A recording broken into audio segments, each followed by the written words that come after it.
Assalamualaikum warahmatullahi wabarakatuh. Puji syukur kepada Allah yang telah melimpahkan rahmatnya kepada saya. Terima kasih juga buat teman-teman yang telah mendukung channel ini. Mari kita sama-sama berbagi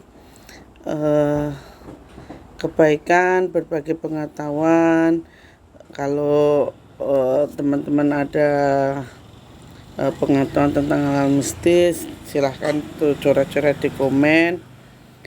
Terus kalau misalnya apa yang saya sampaikan kurang baik, kurang berkenan, mohon untuk dibantu diperbaiki dengan cara tuliskan di komen ya. Kali ini saya akan bercerita tentang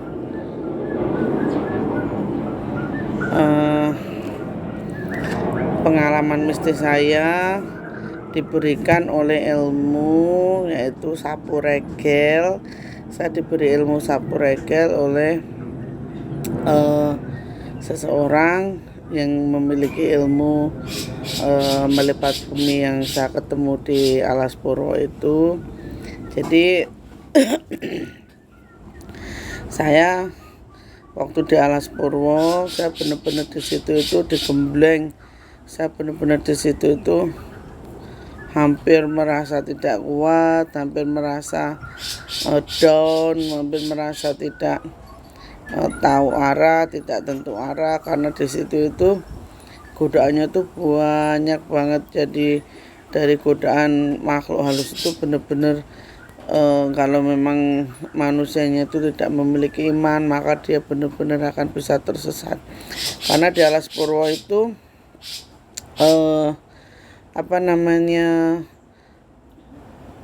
hal mistis itu lebih kuat daripada kita. Jadi tapi syukur alhamdulillah saya bisa menaklukkan, saya bisa meluluhkan, dan akhirnya saya menang dalam melawan hawa nafsu saya sendiri. Di Alas Purwo itu banyak sekali yang bisa menyesatkan, terutama itu tentang harta benda yang bisa dibilang orang itu pesugihan. Di situ tuh memang benar-benar kalau orang mau kaya itu di Alas Purwo itu memang benar-benar ibarat kata itu tempat yang orang yang ingin kaya instan itu di situ itu. Makanya alhamdulillahnya saya bisa berperang dengan hawa nafsu saya, karena bukan harta tujuan saya, akan tetapi saya ingin mencari ketenangan. Sampai saya ketemu dengan seseorang ini. Saya tidak berani sebut namanya, nanti tidak jadi kesalahpahaman siapa saya. Saya hanya manusia yang banyak dosa, jadi saya nggak perlu sebut namanya. Beliau mengajarkan saya tentang isi dari inti-inti Al-Quran, dari Bismillah semua, Al-Fatihah sampai Alif Lam Mim itu dia menjelaskan kepada saya bahwasanya Al-Quran itu, isi Al-Quran itu sebenarnya ada pada dirimu, isi Al-Quran itu ada pada alam, isi Al-Quran itu pada Tuhan semesta alam itu ada pada Al-Quran itu. Nah, suatu hari saya waktu mau diantar pulang itu dia berkata bahwasanya kamu harus segera pulang, kamu di sini tuh nggak bakalan merasa tenang. Karena apa? Karena orang yang meninggal pun tidak akan merasa tenang, karena dia akan terus bergelut dan akan terus bertentangan dengan hatinya, maka mereka tidak akan tenang. Kamu sebagai perempuan harus kembali pulang. Akhirnya orang ini berkata bahwasanya nanti saya akan antarkan kamu dengan saya kan bisa melipat bumi. Memang benar. Jadi jarak yang sekian jauh, yang ibarat kata itu beratus-ratus kilometer, hanya saya tempuh dalam waktu semalam. Jadi memang benar-benar luar biasa, Allah Maha berkuasa. Dan sebelum dia beliau ini pergi, dia berkata, saya akan memberikan kamu sebuah ilmu, tapi jangan pernah untuk digunakan kejahatan.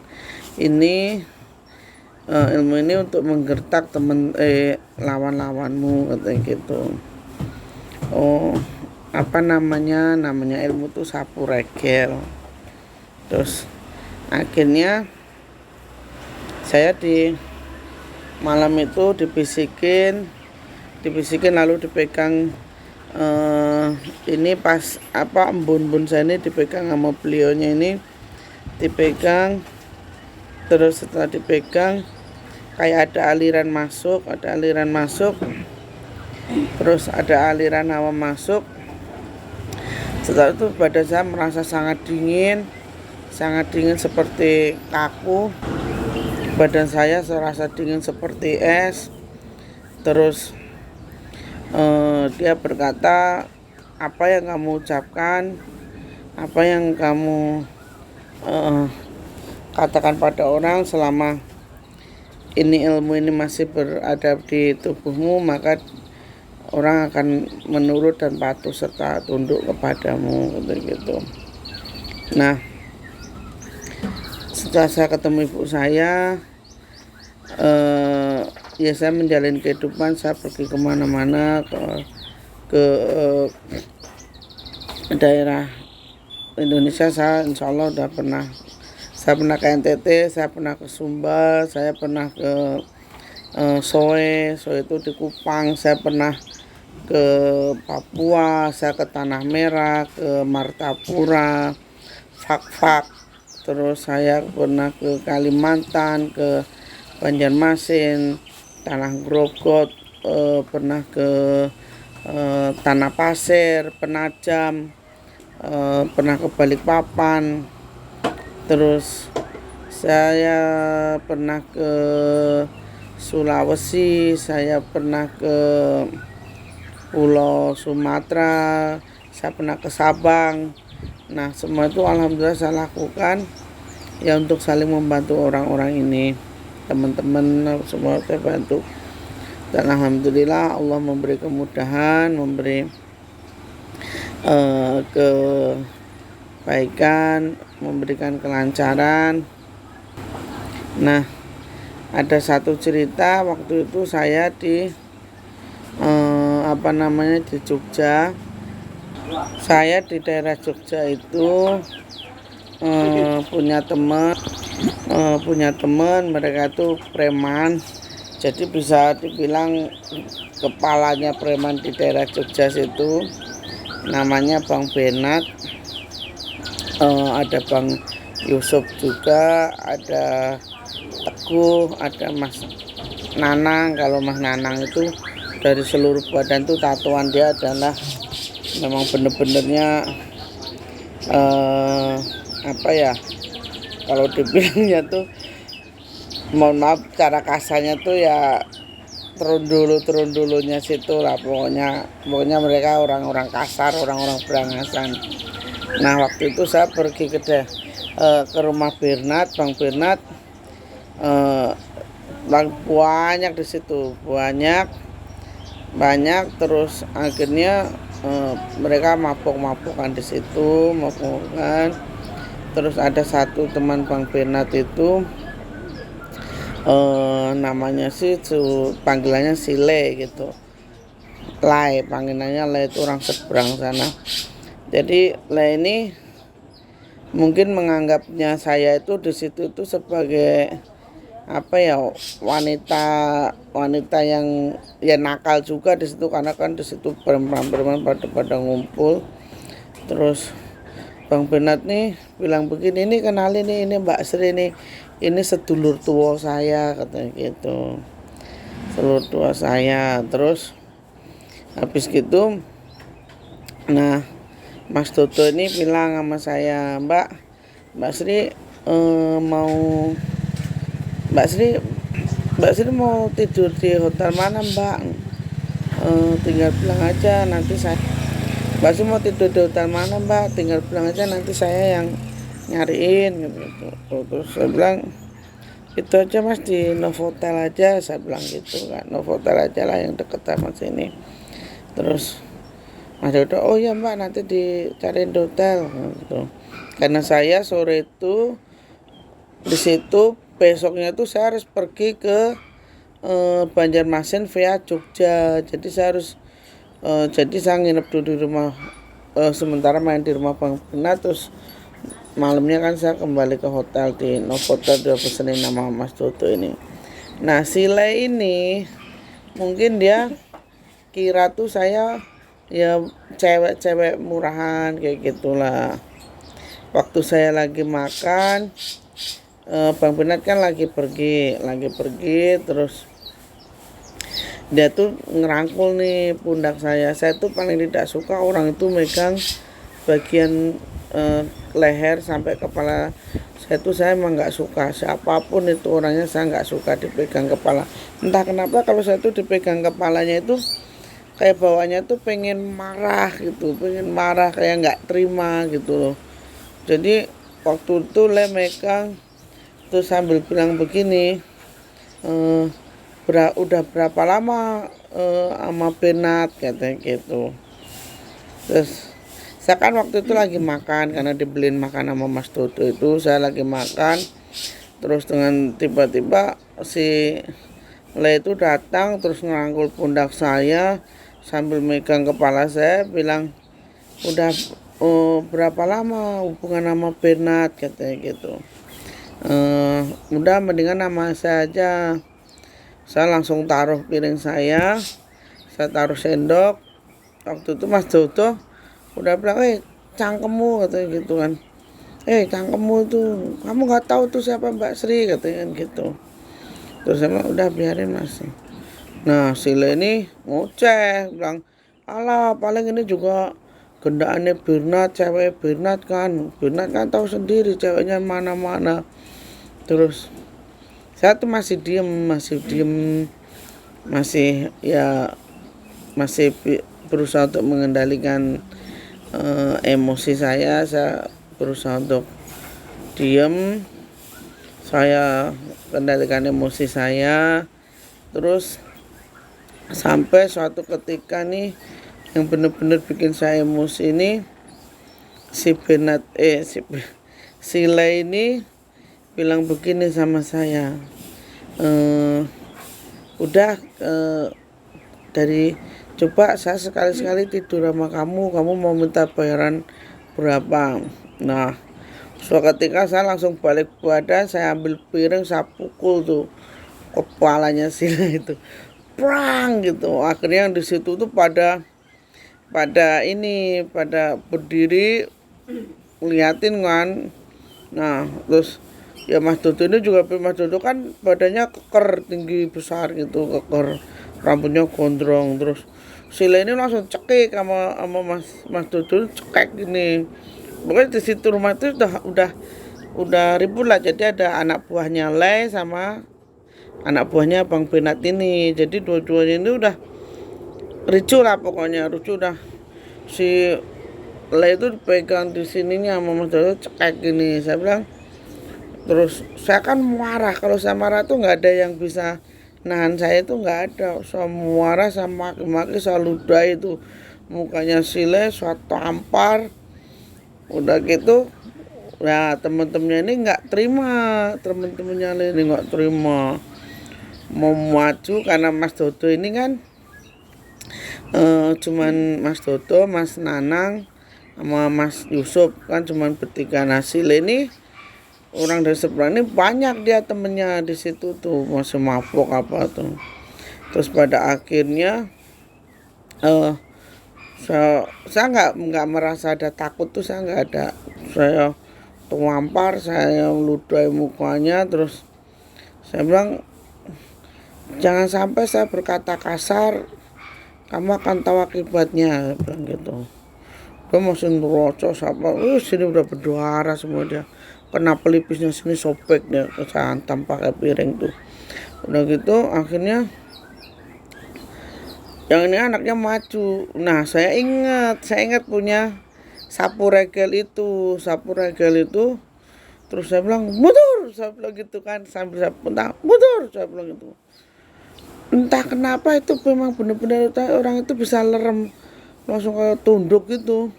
Mundur, saya bilang gitu. Yang berani maju sama saya, kalian akan berakibat fatal sama saya tuh. Kalian belum tahu siapa saya gituin kan. Terus saya bilang itu Bang Baros aja sama saya tuh tak segen, apalagi kalian yang kroco-kroconya. Jadi Baros ini atasannya si Bang Benat tadi, jadi Bang Baros. Nah, Bang Baros ini orang kesayangannya, salah satu preman yang terkenal di Indonesia ini. Jadi Bang Baros aja sama saya itu segen sama saya. Dia nggak pernah ibaratnya berkata-kata kasar, kata-kata kotor kepada saya. Bang Baros itu manggil saya Mbak. Siapa kalian? Saya bilang gitu. Cuma kroco-kroconya aja mau belagu, mau berulah gitu. Ini udah berduara dia, si lainnya udah berada. Udah. Tapi emang benar tuh, itu sapu regel tuh bisa mendorong. Jadi yang tadinya mau maju, dia itu langsung berhenti gitu loh. Terus akhirnya si Benat ini datang. Pada akhirnya di Sila ini mau dipukul lagi sama si Benat. Terus saya bilang udah bang, biarin bang, biarkan dia berkata seperti itu karena dia tidak tahu siapa saya. Akhirnya setelah dari itu saya minta diantar ke hotel sama Mas Teguh ini. Antar saya ke hotel Mas, diantar terus saya akhirnya kembali ke hotel. Saya diantar terus check in, saya tidur di situ. Nah, jam 9:30 malam nih Sila ini sama Bang Benat, sama Bang Yusuf, sama Mas Teguh ini datang ke hotel. Saya kira mau ngapain, ditok-tokan itu, diketok-ketok pintu saya. Akhirnya saya buka pintu, mereka Bang Benat bilang, Mbak ganggu nggak Mbak? Ngapain? Saya bilang gitu. Orang saya mau tidur nggak kesini, ngapain? Ini Sila mau minta maaf Mbak. Udah masuk. Terus saya masuk. Jadi saya, Benat, Yusuf, Mas Teguh itu di kamar itu. Sila itu udah diperban kan, mungkin udah diobatin sama dia. Dia bilang, Mbak saya minta maaf ya Mbak atas kelakuan saya tadi karena saya minum. Dia bilang, saya bilang nggak ada ceritanya orang minum itu nggak inget. Saya bilang gitu, kamu ya otakmu itu tak mesum. Saya bilang gitu. Terus kamu belum tahu saya, nggak usah macem-macem sama saya bilangin gitu kan. Terus untung kamu nggak bisa matiin sekarang, saya bilang gitu. Terus Bang Benat bilang, ya Mbak maafin ya Mbak, jangan sampai hal ini sampai ke telinga abang, katanya gitu. Dia tahu lah abang tuh yang saya bilang tadi. Terus saya bilang, kamu jangan menilai orang tuh dari luarnya, kamu belum tahu siapa dia. Jadi suatu saat nanti kalau kamu ketemu orang itu intinya harus berbuat baik, saya bilang gitu. Terus saya tanyakan, lah itu tadi kenapa tuh anak buahmu nggak jadi maju ngituin saya bilang gitu. Iya Mbak, katanya tadi waktu denger Mbak bilang mundur gitu, katanya mereka seperti dengar suara laki-laki katanya gitu. Terus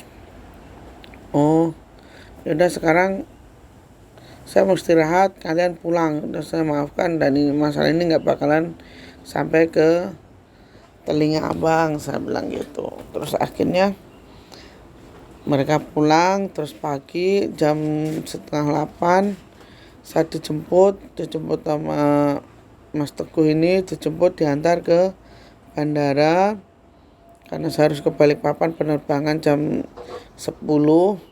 Jadi saya jam setengah 8 dijemput, kita makan, setelah itu saya pergi ke bandara dan terbang ke Balikpapan. Jadi